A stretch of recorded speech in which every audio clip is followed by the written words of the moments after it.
Aluma Capital, altyd aan die groei. Welkom terug by die Groot Ontbyt. Dit is tyd vir volgenskrantbesprekings en Christel Cornelissen is snoesig, maar sy is hier. Goeiemôre Christel. Môre julle. Christel, ons praat sommer juis oor die weer daar buite.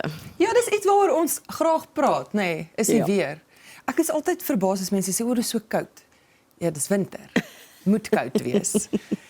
maar die ding is dit is 'n groot uitwerking op ons want ek dink ons is nie altyd so gereed vir bittere koue nie. Dit is nie soos in ander. Ons hou van sonskyn. Hier by ons in die noorde veral of dit reën of is warm. Jy weet, ons doen nie al die koue en reën en goed. So almal van ons is bietjie te mekaar.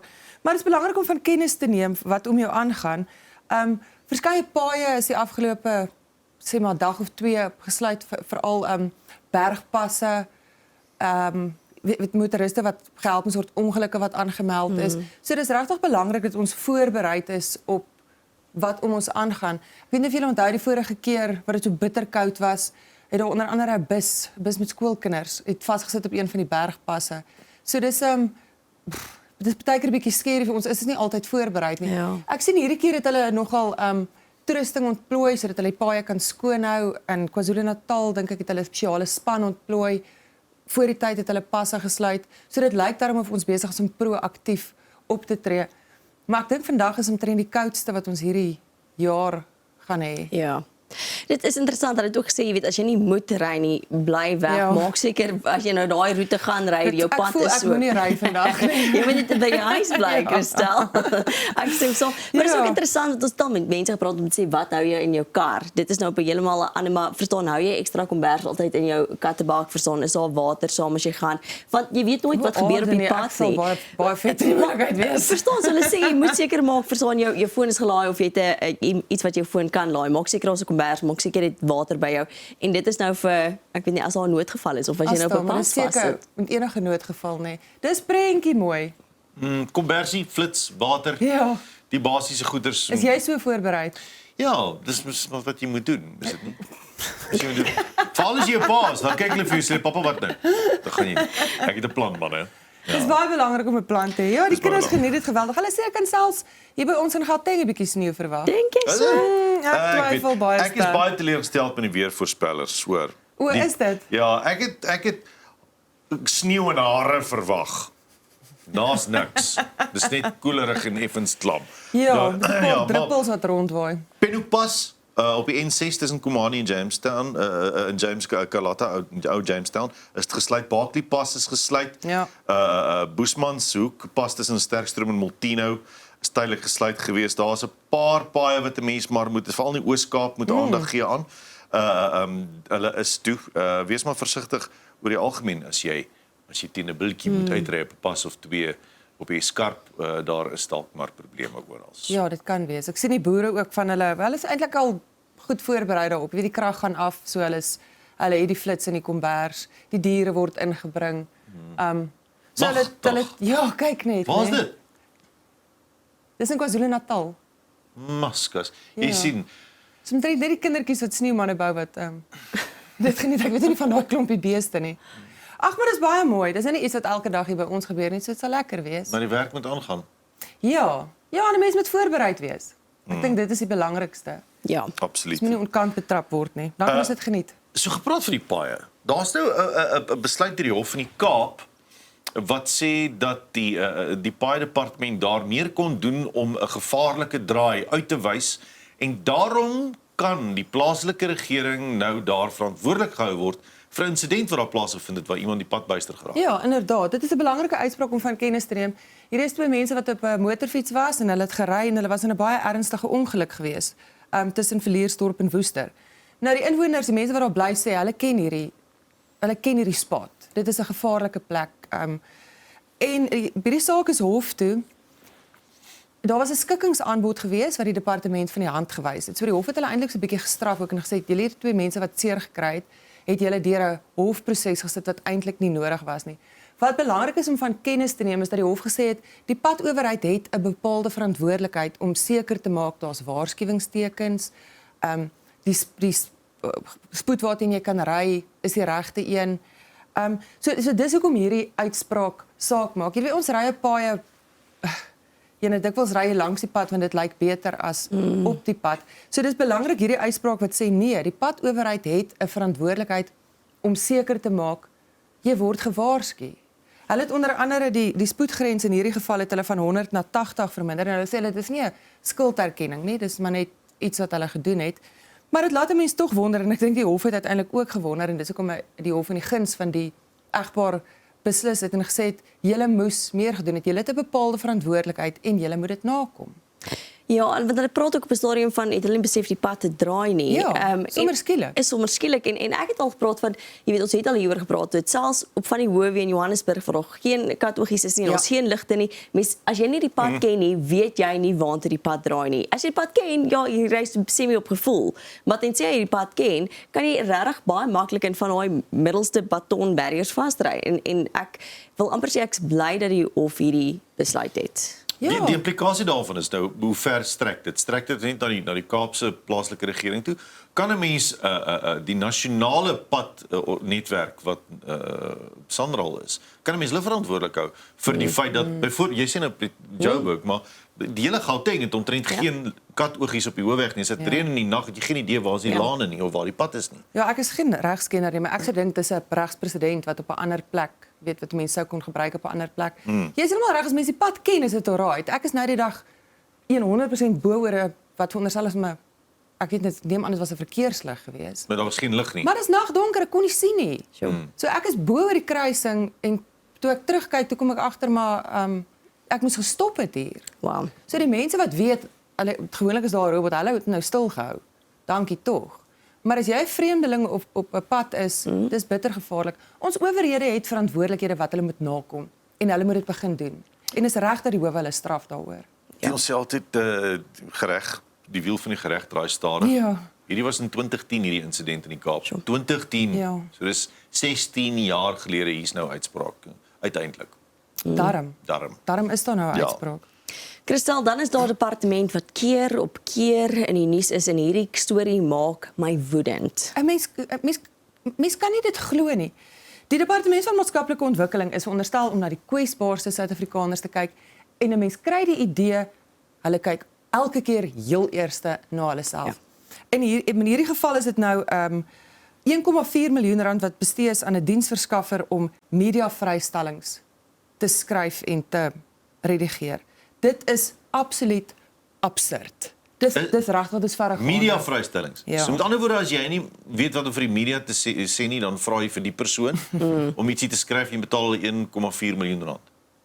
Ja, jy vat dit even verder terug. Hoekom weet jy nie wat om te sê nie? Hoekom is jy dan daar? Ja. Wat is die doel van die oefening?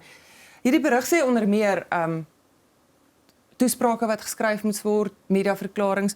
Dit het eintlik begin by akkommodasie wat betaal moet word vir die waarnemende, kom ons noem maar nou maar mediaverklaring skrywer. 670 000 rand. Toe word daar teruggekrabbel gegee, dit is eintlik net 'n bietjie meer as 400 000. Toe ek weet nie tussen 400 en 600 000 sodat jy op 'n plek kan bly sodat jy 'n mediaverklaring kan skryf. Toe kom dit uit nee, maar dit is eintlik meer nie of 400 000 nie. Hier is dieselfde departement wat ons nou net 'n minister van uitgeskop het. Toe kry ons 'n nuwe een wat alreeds 'n merkie agter haar naam het. Dis asof hulle dit eenvoudig net nie kan regkry nie. Dat daar mense in hierdie departemente sit wie se werk dit klaarblyklik is om kontrakteurs te bestuur. Waarom is jy dan daar? Ja. Korrek. Ek dink wat my geskok het is hulle praat van hierdie tussen 600 en 400 000 vir 9 maande se verblyf. So al gaan ons op die 400 000, dan is dit amper 45 000 rand 'n maand wat jy vir een persoon se verblyf betaal het, 'n tydelike aanstelling. Dis nie iemand eers wat permanent vir jou werk nie. Nee. Dit is nou saam met die miljoene wat jy persoon betaal net om die persverklaringe te skryf. Inderdaad so. Ek sien hulle sê hulle moes hulp kry vir crisis communication because the department was under siege deur die media. Nee. Nee, Carlos, daar's 'n rede. It's not under siege. Hulle is nie besig om julle werk te doen. Hier was net die ander een wat hulle ook 'n kontrakteur betaal het 1,4 miljoen rand vir mediaprodukte. Nou moet ek vir julle sê vir iemand wat elke dag met media woordvoerders werk, dis 'n gesukkel weesdae. Baie van hulle is nie naby 1,4 miljoen 82 000 rand per maand. Jy weet ons stel vrae aan departemente of hulle ignoreer jou. Partykeer antwoord hulle jou met absolute neerhalendheid van hoe durf jy hierdie vraag vra? Mense wat perskodes aanhaal eerder as om die vraag te vra. Hierdie is staatsamptenare wat dink hulle skuld niemand geen antwoord nie. Wat verantwoordbaar moet wees. Dis hulle werk om die media se vrae te beantwoord. Ja. En hulle doen nie eers die basiese nie. Hierdie departement is in die moeilikheid. Net so vir interessantheidshalwe, die persoon wat die media reaksies vir media moet skryf vir 1,4 miljoen, het hulle toe hierop gereageer? Het hulle iets geskryf hierop? Op hierdie artikel? Nee. Okay. So I'll say. Ai, Pierre, al die moeilike vrae. Ja, so jou belastinggeld nie vir jou werk nie. Ja, hoorie, daar is Dit is so moeilik om 'n mediaverklaring te skryf. nee, regtig. dit is nie. Ons moet praat oor 'n insident wat die land nou al redelik aan die grond het Ja. van die begin van die lang naweek af. Die 2 jong mense wat doodgekry is in die gastehuis en vakansiehuisie. Dis altyd vir my iets soos hierdie is altyd vir my 'n moeilike onderwerp om oor te praat en dan wonder ek of moet 'n mens daaroor praat. Jy weet waar eindig nuuskierigheid en waar begin Ja. openbare belang. Hierdie is mense wat se lewens uitmekaar geruk is. 2 jong mense is dood. Maar ek dink dit is juist wat dit universeel maak. Is daar so baie vrae. Ek dink enige van ons wat as jy kinders grootmaak en jy kyk na hierdie 2 kinders en dit lyk op die oog af of alles oukei is. En dan tref so 'n tragedie, dan het mens eintlik so 'n halwe beklemming by jouself en soos Jessie, maar ons dit gaan nie lyk nie asof dit heeltemal so oukei by ons gaan nie. Is ons oukei? So hier's geweldig baie vrae. Die families het tot 'n mate reageer waaroor mens dankbaar is omdat mense hulle soek antwoorde saam met die families. Ek dink nie dis net nuuskierigheid nie. Ek dink dis die absolute tragedie van 2 jong mense wat in die vleur van hulle lewe gesterf het. En as dit jou kind is, dink ek wil 'n mens ook antwoorde hê. Ek dink jong mense is in die moeilikheid. Daar's soveel goed wat op hulle druk. En dan is mens so iets en dan is jou heel eerste vraag is hoe keer ons hierdie? Ja. En ek dink dit is wat ons hier moet wegvat. Verder as net nuuskierigheid oor wat daar aangegaan het of wat gebeur het of wie verantwoordelik vir. Mens wil weet wie verantwoordelik waarvoor was. Maar ek dink uiteindelik kom dit terug huis toe om te sê hoe maak ons seker ons kinders is oukei. En dis geen maklike vraag om te antwoord nie. Ek hoop vir hierdie familie se part daar's antwoorde tot 'n mate, want ek dink dit help mense om ek weet nie of jy ooit kan vrede maak nie, om berusting te vind. Maar jy weet mense word absoluut aangegryp deur hierdie hartseer. Ek dink jy is heeltemal reg as jy sê ek dink ons kinders is in die moeilikheid met die hoeveelheid druk wat daarop hulle is en waardeur hulle gaan en soms eintlik nie weet met wie om te praat nie en ek dink dit is belangrik dat ons dit sê. En ek dink die ander ding is ook om nie te bespiegel nie. Ek dink jy is heeltemal reg om te daar's baie berigte wat jy weet volop is en op sosiale media sê klomp mense alles en want almal ken ons nou die storie, maar elke bespiegeling dra by tot hierdie families se leed ook en ek dink mense moet versigtig wees wat se kommentaar jy enige plek skryf en ek dink om die 2 families te respekteer ook. Ja, absoluut. By ons in die nuuskantoor is dit altyd 'n vraag, jy weet, moet dit? En indien wel, hoe doen jy dit? Mens moet met deernis na mense kyk. Veral weet mense soos hierdie wat 2 jong mense verloor het. Dis rof. Hier is kyk met sagte oë. bitter seer. Ja. Is dit regtig nodig om jou opinie betrokke te raak in ander mense se bitter seer? Somstyds nie. Ja. Somstyds Ja. staan dit 'n bietjie terug. Partykeer moet jy net stil bly en dink, jy weet, hoe help ek? Al is dit net hier om my. Hoe maak ek by my huis? Wat doen dit dan by jou huis? Nie op sosiale media nie. Ja. Ja. Dan Christel moet ons praat oor 'n bendeleier.